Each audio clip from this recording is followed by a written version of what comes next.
I walked out of the ladies' room at Bel Canto, smoothing a cobalt jumpsuit I couldn't afford, trying on a fake name that felt like a costume, Sierra Banks, not Ray Collins.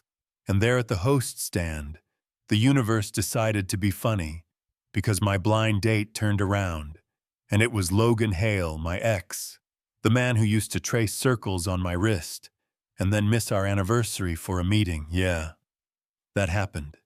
The hostess asked if we needed a moment, and my pride said, run. But my lungs said, sit, so I did. Across a white tablecloth, heavy enough to hold everything.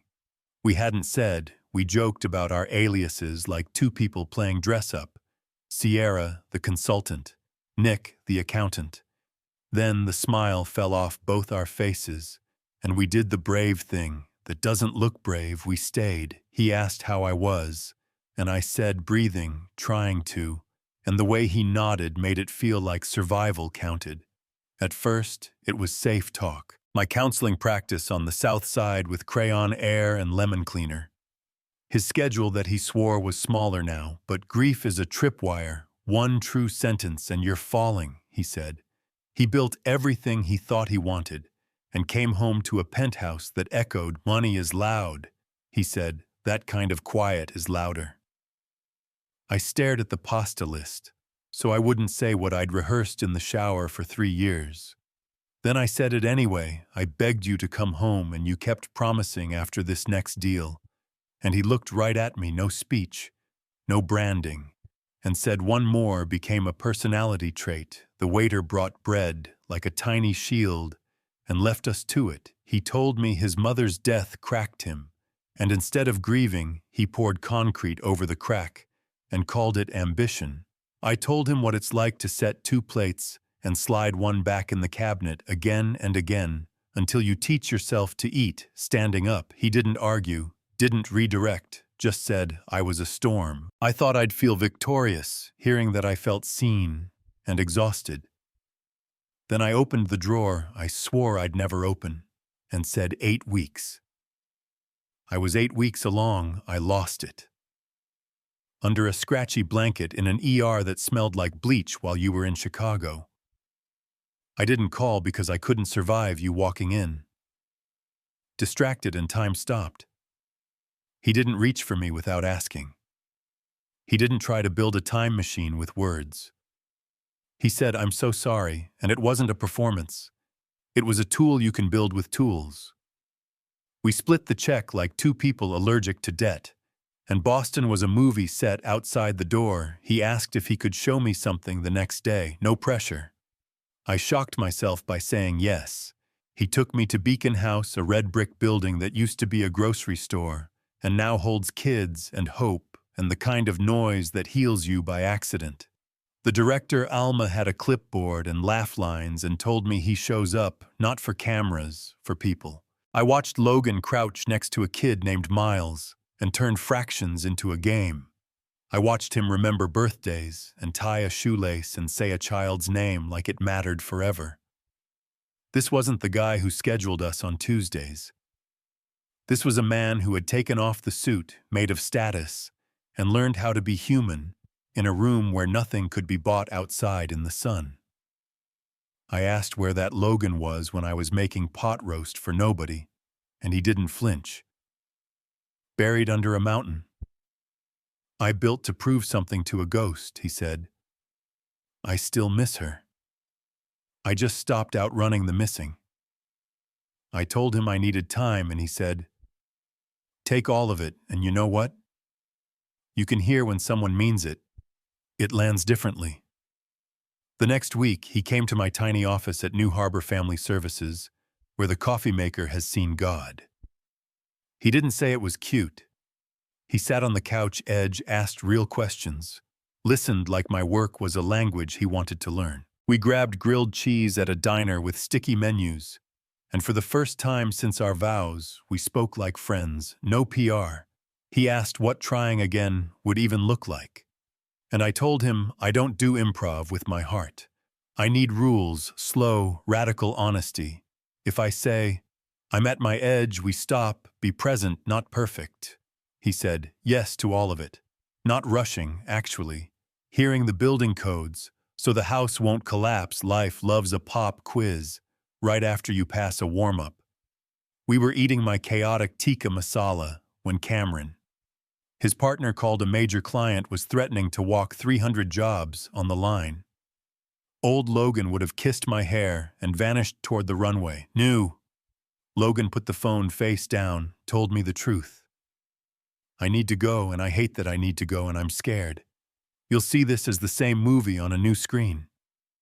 I took a slow breath and said, if you let someone else handle it and it tanks, a part of you will blame me, even if you never say it. So go do the right thing, but take me with you while you're gone.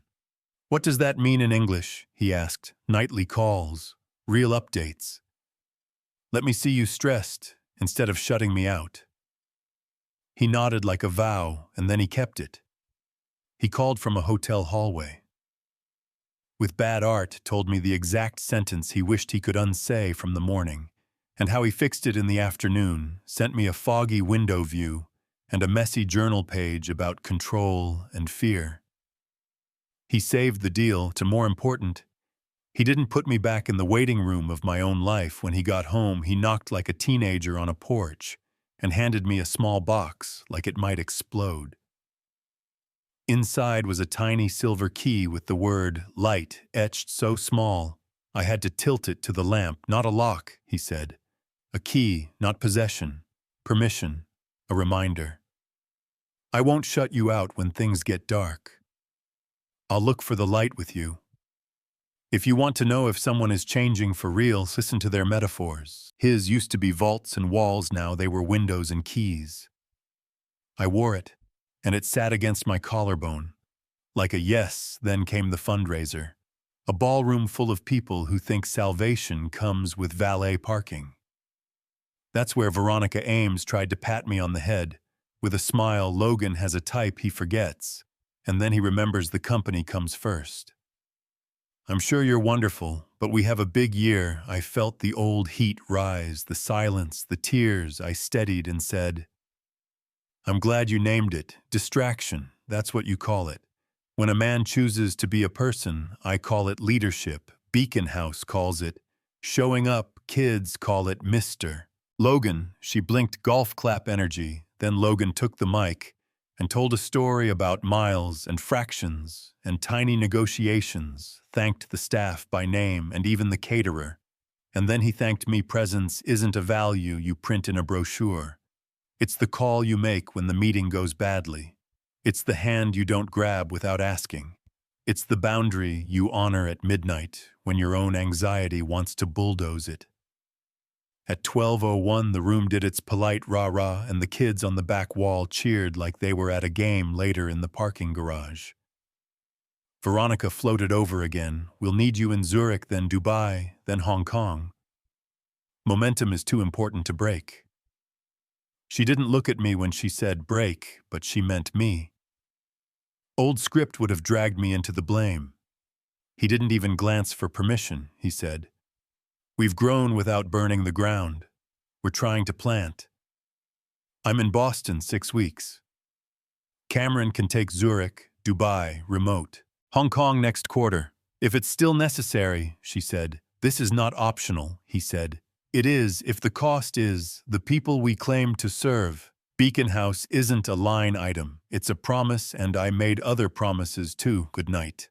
Veronica in the elevator. I laughed in that way that loosens your lungs. You just told someone with a yacht that no is a full sentence. He grinned, relieved and wrecked. I'm finding out it is the next morning. We made pancakes and argued about how many blueberries is too many blueberries, puttered like old people. Then on the couch, the question we'd both been dodging sat down with us. Are we us? He asked, small voice, bare eyes. I told him, I love you, and love isn't enough on its own. I need consistency, and I need to watch you stay human. When it would be easier to be impressive, he said. I can do impressive in my sleep. Human is the new thing I want. The new thing, he didn't propose, didn't wave plane tickets, just put his head on my shoulder like rest was also love. And the key on my chest warmed with it, so. Is that a win? Sure. but it's a win with an asterisk.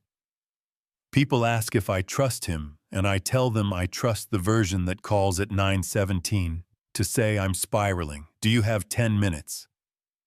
I trust the next right thing done on time with intention.